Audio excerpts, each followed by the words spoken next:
I'll ask this question, you guys. I'll prompt this question. Jamahl Mosley, Coach of the Year candidate last 2 years. Did he actually win Coach of the Year last year? I don't remember. I never remember who wins Coach of the Year. No, it was Dak. No, Okay, so but Jamahl Mosley, he's in the running. He's been in the running with the Magic so far through his tenure. Do you guys believe Joe Mazzulla is being outcoached in this series? I hate Can to I bring up the Joe can I Mazzulla. I hate to bring up the whole can Joe Mazzulla do the whole X's and O's thing on this broadcast already 3 games into the playoffs, and I did it last year in Game 2 after the Heat won Game 2 last year. And I felt after that game, after the Celtics, of course they go and win that series, they lose Game 2 in Cleveland, they win that series. It's like I was kind of feeling a little stupid after going live and talking about the X's and O's between Spoelstra and Mazzulla during that series, especially when the Celtics just wiped the Heat the rest of the way. However, it's like these are why these questions come up. I mean, right now we're talking about the Magic controlling how they want to play in this series and doing a fairly good job at it. And it feels like tonight the Celtics, the Magic, they defensively, we know the Magic are a great team, and the Celtics they're stifled at moments tonight. It just feels like they don't have a lot of creative options to go to. There's a lot of ISO action going on. There's a lot of the same action going on without any adjustment to what the defense is giving the offense. So I prompt the question: is Joe Mazzulla being outcoached by Jamahl Mosley in this series? And can I Griffin, I believe you have something to say on this. Yeah, I kind of want to start off. I don't think necessarily completely, but I have to say this. I think from my perspective, what I notice is Jamahl Mosley was you saw how into the game he was, especially in that fourth quarter. And I have to say this, and Andrew would answer this 10 times better than I would, but coaches that give their heart out, and he was mad. You saw him jumping up and down. Like coaches that give their full heart and run with the players, that motivates players, and that might be a little off topic, but I think there's been parts in this series that have frustrated me with Joe Mazzulla, like him telling Tatum to get up, stuff like that. And I don't know though. I wouldn't say he's necessarily getting out coached. But it's definitely a conversation worth having. What are your thoughts, Rob? I don't really have too much on that question. did he get out coached tonight? Tonight, Absolutely. Has but the he gotten series out coached overall in the series? It's a tough question because I still view these first 3 games as dominated from a game planning aspect and how the game played out, dominated by Orlando. And something I said coming into this series was Boston and Orlando can play the exact style of ball Orlando wants them to play, and Boston will just out talent them.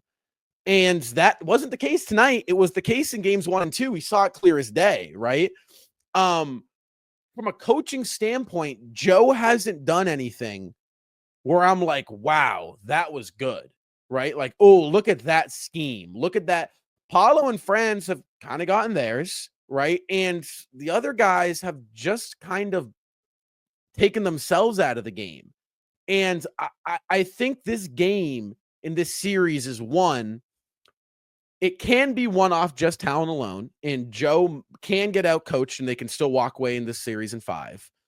But I do think Joe needs to figure out how to get Boston to completely just control it, control the game, whether that's running the ball through Tatum. However, I would not say that's going to work out with what we saw him with what we saw out of Jason Tatum tonight.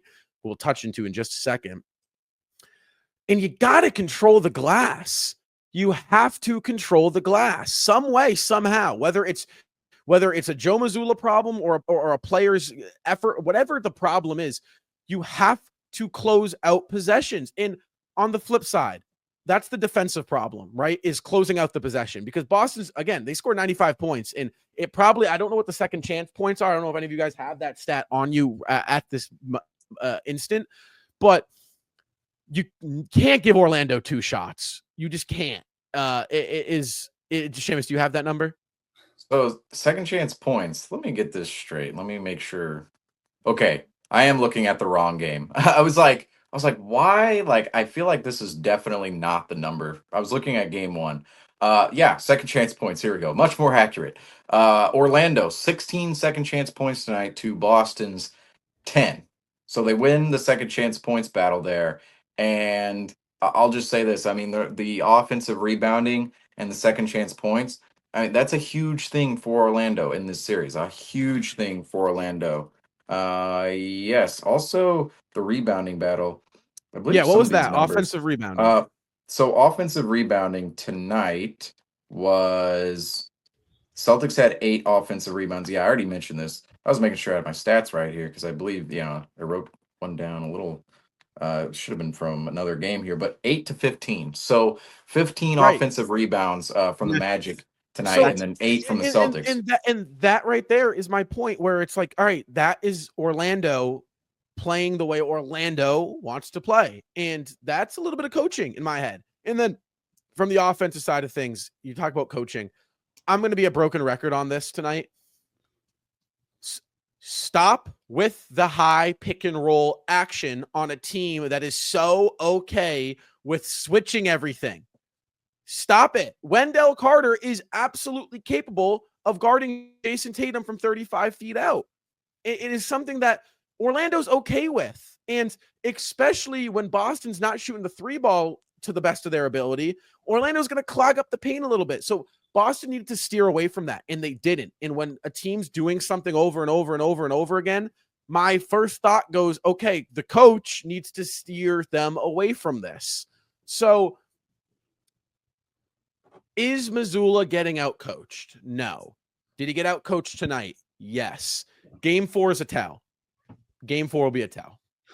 Can I add on to your take right there? I completely agree with you.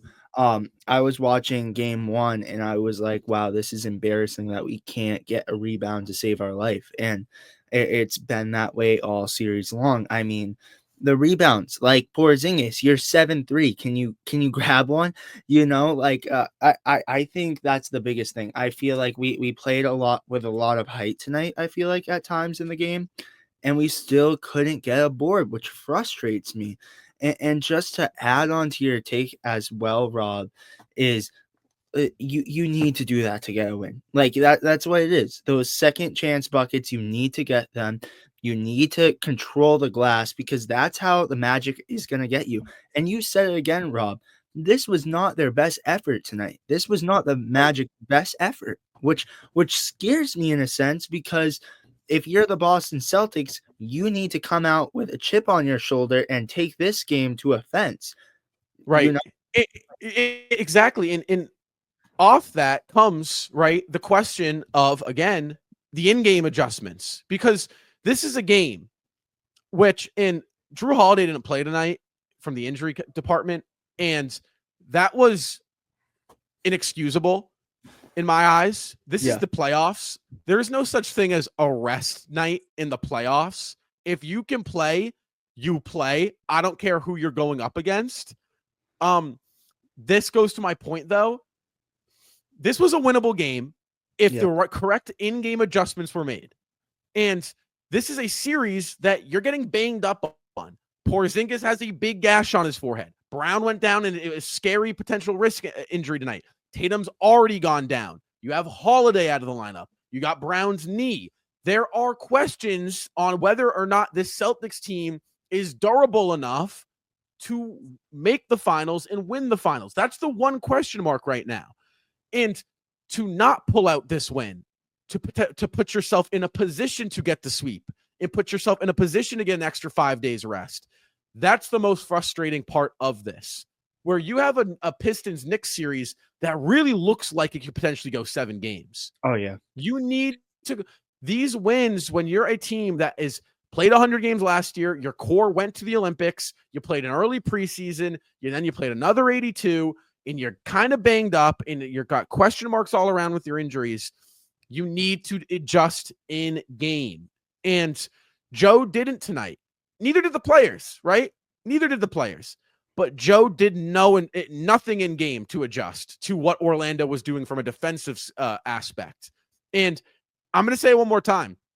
The high pick and roll. I mean, at some point, I was sitting there thinking, oh my God. I mean, They're doing another high pick and roll into a trap, a high pick and roll into a turnover, a high pick. Like it was every time down the floor. Here comes the high pick and roll, dribble the air out of the basketball. One more high pick and roll, dribble.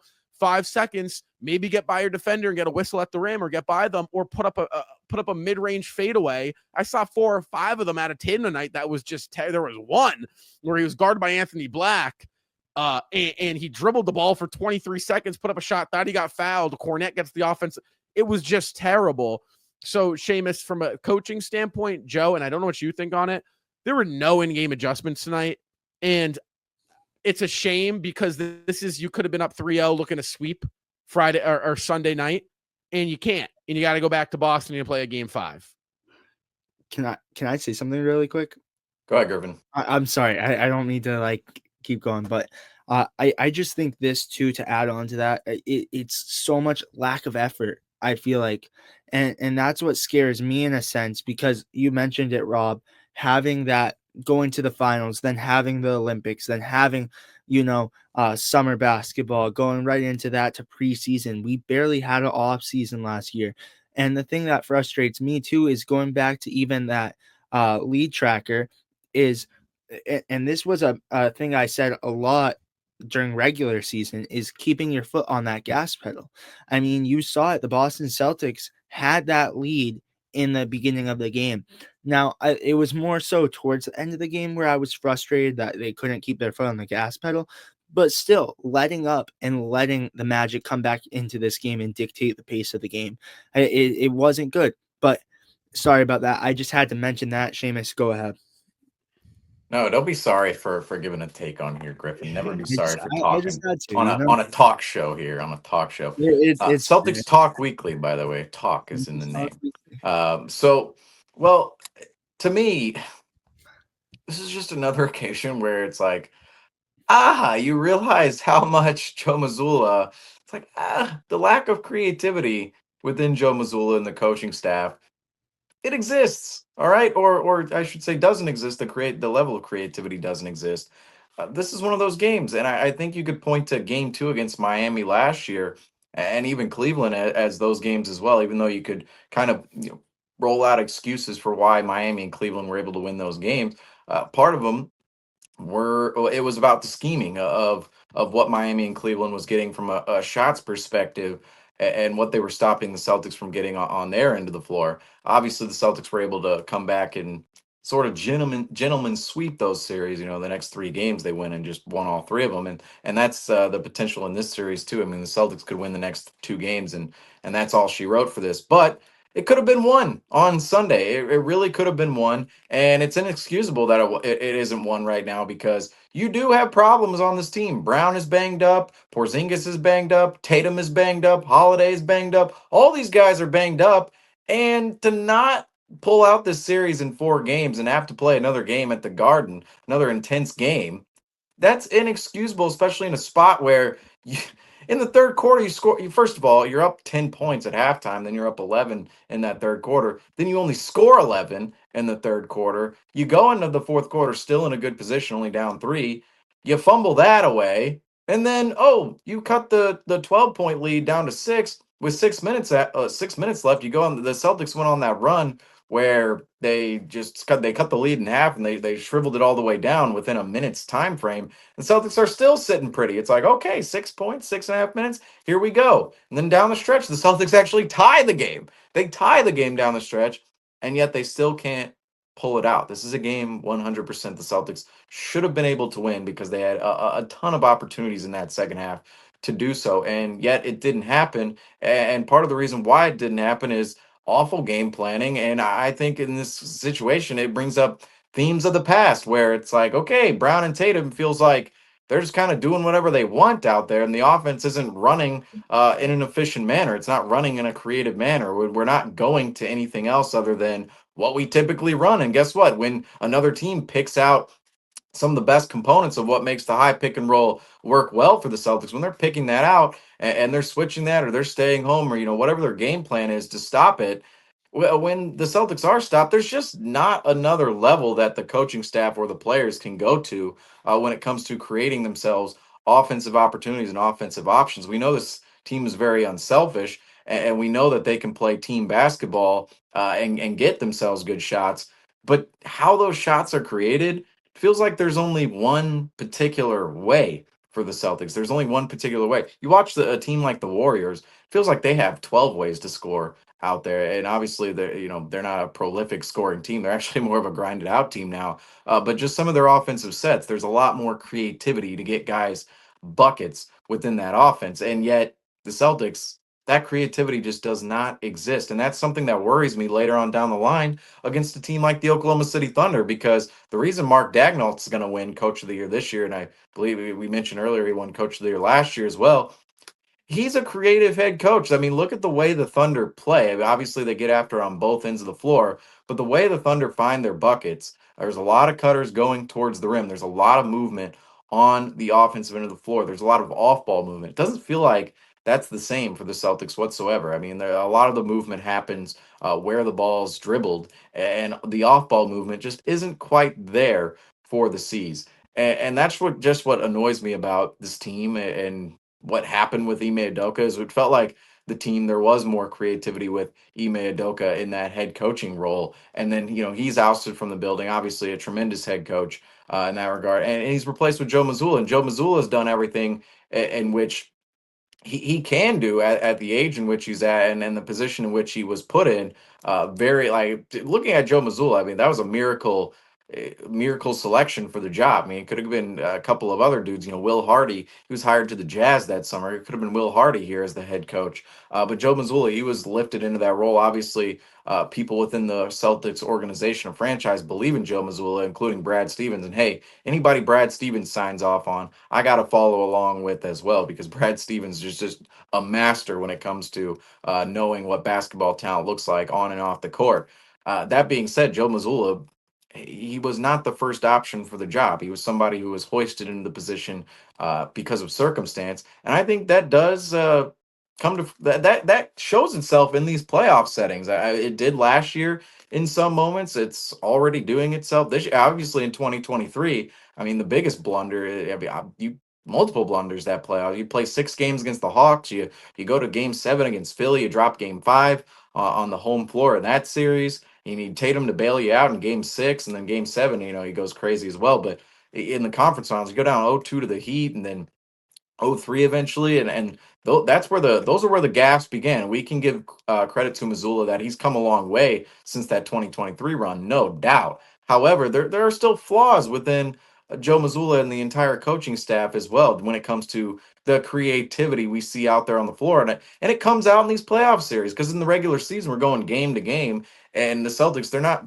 another team isn't strategizing for the Celtics the way the Magic are in this series and the way other teams will in series coming up for the Celtics. If the Celtics go ahead and pull out this series in the next 2 games, you're going to see a lot of different looks thrown at the Celtics that we typically wouldn't see in the regular season. And in that, we need to see the in-game adjustments from Joe Mazzulla and the coaching staff. We can't just be running the same offensive play over and over and over and over again. We can't be going to the same offensive set over and over and over again. There has to be more creativity on that end, especially when the team can't get buckets. And you know what I don't like is just I understand star players. Hey, go out there, let them shoot the ball. All right, give it to your star player. Let them go shoot the ball. We see the Clippers right now. It's like Kawhi Leonard. Like, we might as well let him shoot the ball from anywhere because the man cannot miss.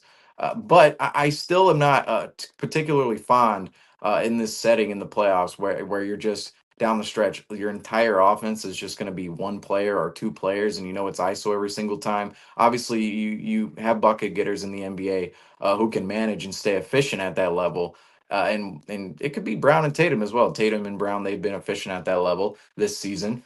But I want to see more out of the offense, period. I want to see more creativity. I want to see more, I want to see more of a counterpunch from the Celtics, a counter strategy from the C's. It doesn't feel like there's always a counter strategy from the Celtics. It just feels like they stay the course and they know, oh, well, our style of play, it's going to win out in the long run. Well, right now, this is what straight up coming into this series. I know you and I, Rob, we kind of disagreed on how the Celtics needed to play. But right now, I feel like they are, you were kind of right last game. It's like they mostly played their style, but I feel like the moments in which they've actually won this series, it's when they're playing up tempo, when they're playing fast, when they're obviously they're creating turnovers and deflections and steals and getting out in transition that way. That's a huge thing when you're just creating turnovers. But just in general, playing a little bit more of an up tempo style and not playing hectic like they were playing tonight. That was what that was the theme of the Celtics offense tonight. It was just hectic, especially in that third quarter when the team just could not score points. Okay, oh, we got a June bug like almost flew over into the camera shot here. It's like I almost got attacked here. Almost got attacked. But essentially you see I don't know, I lost my train of thought here. What was I talking about just 2 seconds ago before I almost almost got hit in the face by a bug here. You're fighting for your life right there. Seriously, I saw him come over here and like he land. I was like, "Oh, this is not good. Like this is where because I already pictured a scenario in the camera where I'm like, we're gonna have an all-time playoff moment where I get hit in the face by a bug and just go like flying back and flip over. And I've already said this before, like foreshadowing something that's gonna happen on the post game, and then eventually does. So I'm just gonna stop talking about it, so it doesn't happen.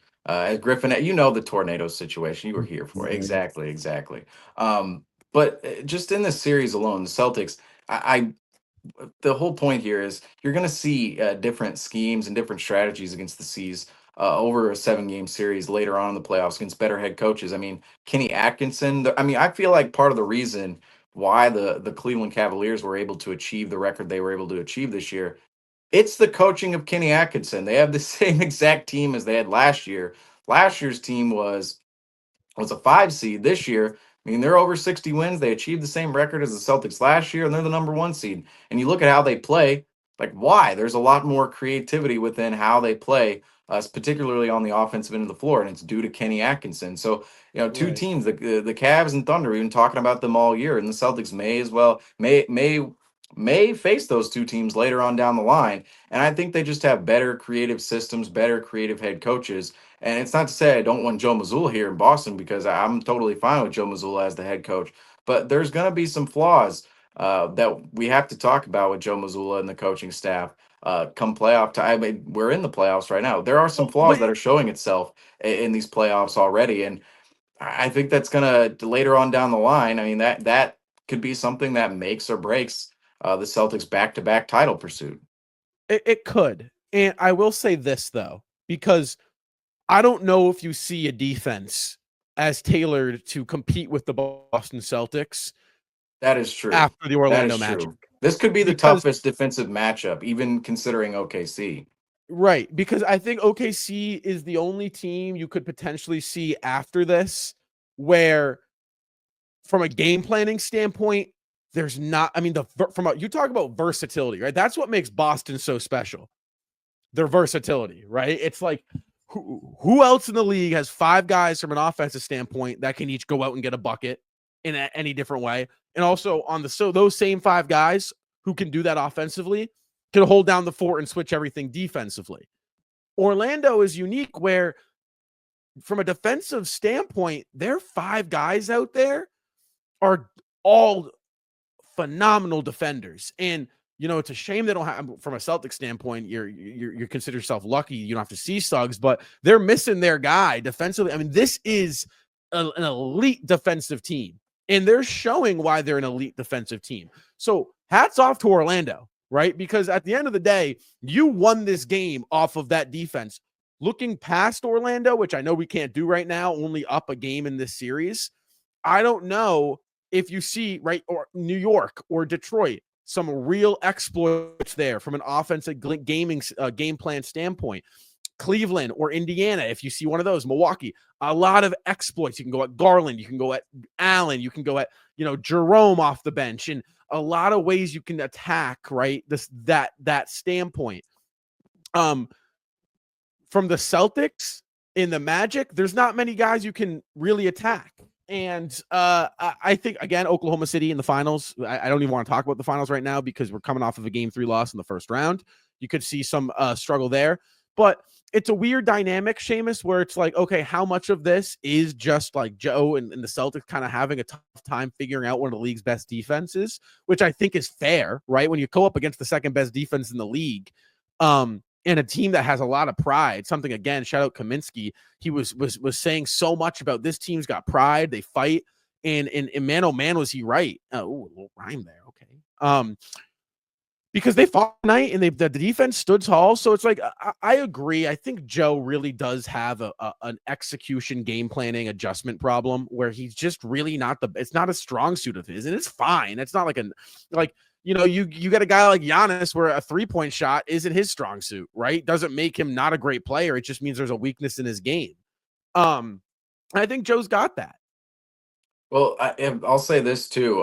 When it comes to this series, we came into this series saying, well, the Celtics, they can't just mismatch hunt all series. I mean, they're one of the most prolific teams in the NBA, just mismatch hunting because of the versatility you're talking about within the scoring options the Celtics have, and versus a lot of defenses that, I mean, every defense in the NBA, almost every defense has some weak link somewhere within their team. Out of all 5 players, there's somebody you want to pick on. That's what makes the Celtics just so great. Is typically when their 5 players are out there, yeah, there's not a great option. That's what makes great playoff teams great, is when you have 5 defenders who another team cannot pick on. Well, in this series, the Orlando Magic, for as putrid as they are offensively, they are elite defensively, and you can't just go out there and pick apart a mismatch if you're the Celtics, Right, because no exactly. mismatches exist. And I think that's a problem the Celtics are running into this series. Is throughout the regular season, Celtics can lean on mismatch hunting on some nights, knowing, okay, yeah, against,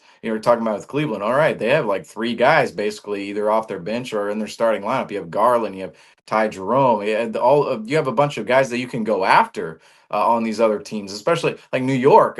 New York is going to be quite the series if we face the Knicks next round, because the New York offense, they don't have anything outside of Jalen Brunson. I mean, yes, they have Karl Anthony Towns as well, but last night against the Pistons, you can see him. He throws some physicality at him and throw some big bodies at him. The Celtics have, and all of a sudden he was taking 2 shots in that fourth quarter, I believe. Yeah, all right, I don't know the exact stat, but Karl Anthony Towns, he had like 2 shots in the fourth quarter, I want to say, in that game last night, the Right. game 3 against the Pistons, and it might have been game 2. I don't know. I'm getting my stats all mixed up here tonight. Not on point from the stat metrics here. Got to be better in game 4, as the Celtics need to be too. But regardless, you see the Knicks. It's like, okay, Jalen Brunson, he's the main offensive contributor. Defensively, he's going to be the guy that the Celtics go after every single possession, and that's why the Knicks, I don't think, can win a series against the Celtics, because their best offensive player, who has to be out there near 40 minutes, he's also their worst defensive player, who the Celtics won out there for 40 minutes. So that's Exactly. where other teams have problems against the Celtics team, and where the Celtics can attack other teams. Yet this Magic team, you don't really have the guys out there that you want to just necessarily mismatch hunt all night long. And I think that's what's bringing some problems to the Celtics and the coaching staff. It brings another level coming into the series. 2 points, like the hustle stats the Celtics have to win, and you can't just mismatch hunt all series. You have to win the hustle stats, and you have to find another way and be more creative on the offensive end to get yourself buckets, because the mismatches just aren't going to be there. And that's what's halted the Celtics in this series at certain points. You see Tatum and Brown, they both of them, and Porzingis this whole series, but Tatum and Brown particularly in game 1, right off the bat, started struggling in the series because there was no personnel matchup out there. The Magic throughout where Tatum and Brown could simply just attack, and that's a huge problem for the Celtics. And I think that definitely shows the lack of creativity within the Celtics coaching staff and the Celtics team, is when you have this type of series where, oh, we can't just mismatch hunt the whole time. Everybody's good on defense out here.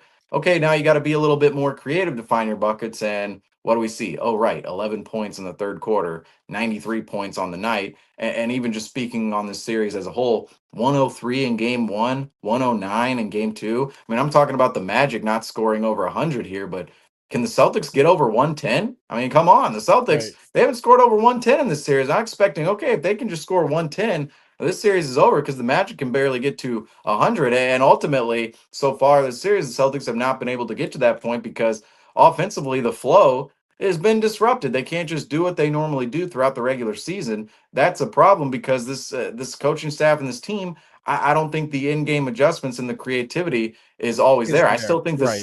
I think the Celtics are going to win the series, and they're going to win the next 2 games. And I don't want to say they're going to do it easily, but I think they're going to do it in a No, I fashion don't think in it'll be which easy. I think they're still going to do it in a fashion in which we feel comfortable the next 2 games. Like, okay, solid win, come out of the series with a win. And we'll look back and go, okay, 4 games played well enough to win the series. That one, we'll look back and be like, we only lost by 2 that one game. Either Well, that or this that's is the second game they grab, right? Where it's like right. they actually come out in game 4 with full force or another game in full force. And it's like, this is a game in which the Celtics should have won, but yet the Orlando Magic stole it, and they actually have another, like you were talking about, another better performance on the horizon than what they gave the Celtics tonight. I'll say tonight's game, it was 2 points away, 2 points from being a 3-0 series lead for the Right. Celtics. Yet on the other end, I feel like I don't want to go full catastrophe mode, but it's like the flaws are certainly there. It's like Porzingis has looked terrible in this series. Porzingis is banged up. Awful. Holiday's banged up. Tatum's banged up. Brown's banged up. The lack of creativity from the coaching staff, it's showing itself in this series because they can't just mismatch hunt. And these are all things that later on in time, it's like, what's it going to look like against an Oklahoma City Thunder team or a Cleveland Cavaliers team or another better team out on the horizon who are just going to inevitably throw a better punch at the Celtics than what the Magic are right now, especially from an offensive standpoint. What's it going to look like then with all these flaws in which have seemingly arose on the Celtics front from just this game alone? But I think looking at the first 2 games, some of the trends were already there, and they were winning cures all, right? Winning cures everything. We think some of the Right. negative trends, we go, that doesn't matter. We at least win the game. Well, tonight, the Celtics lose the game. All of a sudden, we have to talk about all these things because if it causes a loss here in round 1, who's to say it's not going to cause a loss later on in time? That's a much more crucial spot. Say a game 6 or a game 5, somewhere in there. We're only talking about a game 3 here. That's why we don't want to get too far out. But some of the trends in which have seemingly come about with the Celtics, they just cannot persist throughout this playoff run if this team wants to go back to back. And I believe some of these trends won't totally persist, and the Celtics will find their way. But they just, in general, have to do a much better job at staying focused, at not letting themselves fall into some of these holes where their flaws exist. Well, and the great thing about the NBA playoffs is that each series looks so different. And I think that's really important. Is that, again, like this series against Orlando is going to look so much different than a next series if we get there, which we probably will, against New York or Detroit, right? Kind of like what you were talking about with Brunson, and just everything looks so different.